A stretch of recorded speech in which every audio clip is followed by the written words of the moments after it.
Sekarang ni aku ada satu teka-teki yang ringkas saja. Dekat tangan aku ni ada 2 biji phone. Soalan aku, yang mana satu nama dia bukan 17 Pro ataupun 17 Pro Max? Okey, 1, 2, 3. Ya. Kedua-duanya nama 17 Pro tapi berbeza jenama. Yang pertama ni, yang warna silver ni, iPhone 17 Pro, jenama Apple lah. Yang kedua ni, Xiaomi 17 Pro. Kedua-duanya saiz nak dekat sama, bentuk kamera pun nak dekat sama. Cuma Xiaomi 17 Pro kalau kau perasan ada skrin dekat belakang ni. Dan skrin ni bukanlah sahaja skrin biasa tapi ada lagi fungsi yang lain. Dan video kali ni bukan pasal iPhone 17 Pro, tapi video ni pasal Xiaomi 17 Pro, satu phone yang terbaru daripada Xiaomi.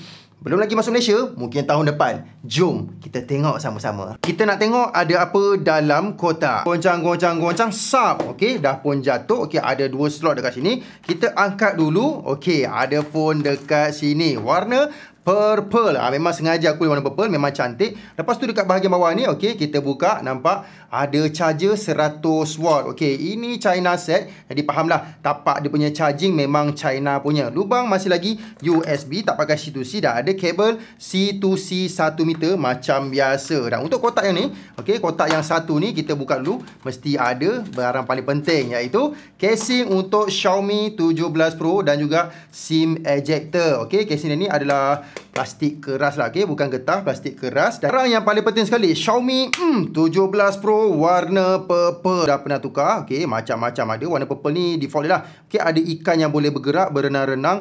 Personalization, okey, dekat sini tak silap aku lah, engkau boleh tukar jadi wallpaper muka kau pun boleh juga, nampak? Ada air wallpaper, wallpaper signature, okey, gambar kau sendiri. Lepas tu manage rear display, okey, ini apa yang boleh muncul dekat belakang tu. Faham lah, okey. Phone China, dia punya S pun memang China lah suggestion dia. Always on display memang ada. Ini aku buat. Okey, lepas tu ada about rear display. Okey, dia bagi tahu apa yang kau boleh buat dekat skrin belakang ni. Ringkasnya, dia punya spek macam ni. Xiaomi 17 Pro dia menggunakan Snapdragon 8 Elite Gen 5. Untuk RAM dia menggunakan 16 tambah 6GB. Banyak juga. Untuk saiz bateri dia 6300 mAh. Charging pun laju, wireless charging pun laju juga. Untuk skrin 6.3 inci. Sama macam iPhone 17 Pro. Sebab tu aku cakap, ini memang sedap pegang lah. Selesa untuk kau nak menaip dengan sebelah tangan saja. Bukan skrin belakang direct untuk ambil gambar.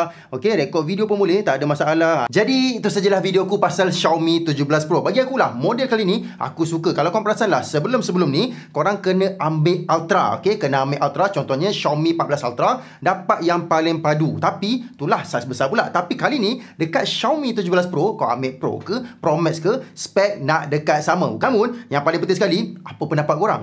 Baik beli Xiaomi 17 Pro ataupun